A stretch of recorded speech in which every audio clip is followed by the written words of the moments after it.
Group 4ல் கேட்கப்பட்ட இந்திய அரசியலமைப்பின் தோற்றம் அப்படின்ற அந்த பகுதியிலிருந்து மட்டும் கேட்ட முக்கியமான கொஷின்ஸை மட்டும் எடுத்து வந்திருக்கேன். ஸோ இந்த கொஷின்ஸ் எல்லாம் நல்லா பாருங்கள், நோட் பண்ணி வச்சுக்கிட்டு படிச்சுக்கிட்டு ஒரு கொஷினை அட்டன் பண்ணுங்கள். அமெரிக்க ஐக்கிய நாடுகளில் காங்கிரஸ் அப்படின்னு நாடாளுமன்றத்தை பேர் வச்சுருக்காங்க. ஜப்பானில் டயட்னு பேர் வச்சுருக்காங்க. பிரிட்டனில் பார்லமெண்டம்னு பேர் வச்சுருக்காங்க.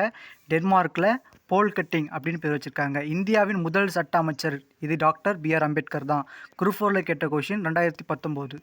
அடுத்து, எந்த சட்டம் ஒப்பந்தங்களை உடைப்பது கிரிமினல் குற்றம் என்றும் தேயிலை பயிரிடுபவர்கள் ஓடிப்போன வேலையாட்களை எந்தவித வாரண்ட்டும் இல்லாமல் கைது செய்யலாம் அப்படின்ற இந்த சட்டம் 1882 இன்லேண்ட் இமிக்ரேஷன் ஆக்ட் உள்நாட்டு குடியேற்ற சட்டத்தின் மூலமாக நிறைவேற்றப்பட்டிருக்கு. இது ப்ரீவியஸ் இயரில் கேட்டது, 12th பாலிட்டில் இருக்குது இது. அதுக்கப்புறம் அரசியல் நிர்ணய சபையால் தேசிய கீதம் ஏற்றுக்கொள்ளப்பட்ட நாள் 24 ஜனவரி 1950. இந்த தினத்தில் என்னென்னலாம் இன்னும் ஏற்றுக்கொள்ளப்பட்டாங்கன்னு சொல்லிட்டு கீழே கமெண்ட் பண்ணுங்கள், அப்போ தான் உங்களுக்கு ப்ராக்டிஸ் ஆகும். இது 6th புக்கில் இருக்குது. அடுத்து பார்க்க போகிறது 14வதுல which are improvement the constituent assembly are fully sovereign body அப்படின்னு கொஸ்டின் கேட்டிருக்காங்க. Indian independence act of 1947. ஒரு இறையாண்மை மிக்க நாடாக நம்ம நாடு எப்போ விளங்குச்சு அதுதான் கேட்டிருக்காங்க. இதில் இறையாண்மை அப்படின்ற வார்த்தையை யூஸ் பண்ணியிருக்காங்க. 1947 தான் அந்த மவுண்ட் பேட்டன் கொண்டு வந்து அந்த விடுதலை நம்மளுக்கு தருவார். அதனால் இது ஈஸியாக புரிஞ்சுக்கலாம். இந்திய அரசியலமைப்பு பற்றி கீழ்கண்டவற்றுள் எது உண்மை அப்படின்னு கொஸ்டின் கேட்டிருக்காங்க. நவம்பர் 26, 1949 ஏற்றுக்கொள்ளப்பட்டு ஜனவரி 26, 1950 தான் சட்டமாக்கப்பட்டிருக்கு. ஆமாம், நவம்பர் 26 தான் ஏற்றுக்குவாங்க, ஜனவரி 26 தான் சட்டமாக்குவாங்க.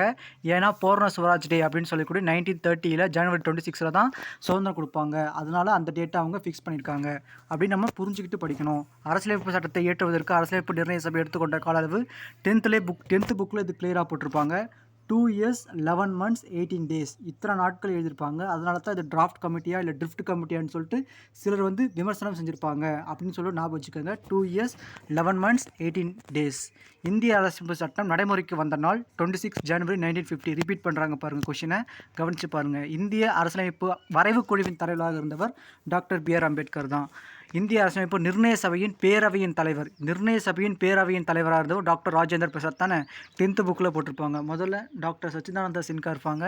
அதுக்கப்புறம் அவர் மூத்த தலைவராக இருந்து அவர் விலகிட்டதுக்கப்புறம் டாக்டர் ராஜேந்திர பிரசாத் வந்திருப்பார். கீழ்கண்டவற்றை பொறுத்துக்கன்னு கேட்குறாங்க.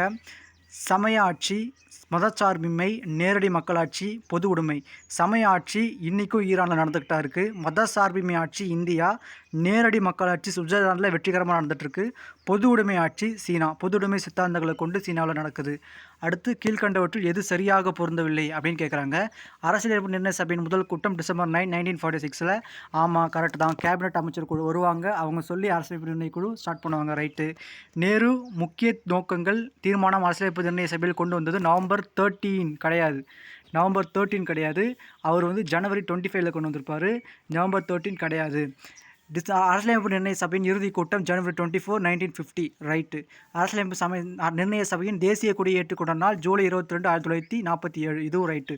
ஜூலை 22, 1947 தான் நம்ம மூவண்ண கொடி தேசிய கொடியை ஏற்றுக்கொள்வாங்க. இந்த தேசிய கொடியை பிங்கள நிகண்டு அப்படின்னு சொல்லக்கூடிய ஒரு தெலுங்கு வடிவமைப்பாளர் தான் உருவாக்கியிருப்பார்.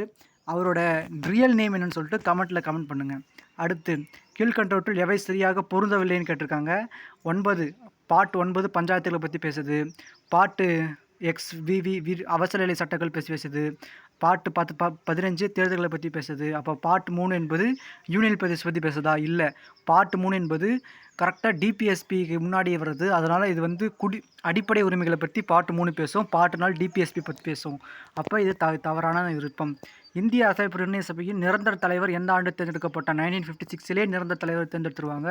அரசியலமைப்பு நிர்ணய சபையின் பிராந்திய அரசியலமைப்பின் கமிட்டியின் தலைவராக இருந்தவர் சர்தார் வல்லபாய் பட்டேல் தான் பிராந்திய அமைப்புக்கு தலைவராக இருந்தார்.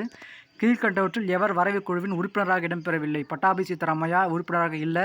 இவர் தான் நேதாஜி எதிர்த்து போட்டியிட்டவர், காந்தி வேட்பாளர். இவருக்கும் அதுக்கு சம்மந்தமே இல்லை. ஸோ பட்டாபி சீதாராமையா தான். இந்திய அரசியலமைப்பு நிர்ணய சபை எந்நாளில் குறிக்கோள் அடங்கிய தீர்மானத்தை ஏற்றுக்கொண்டது?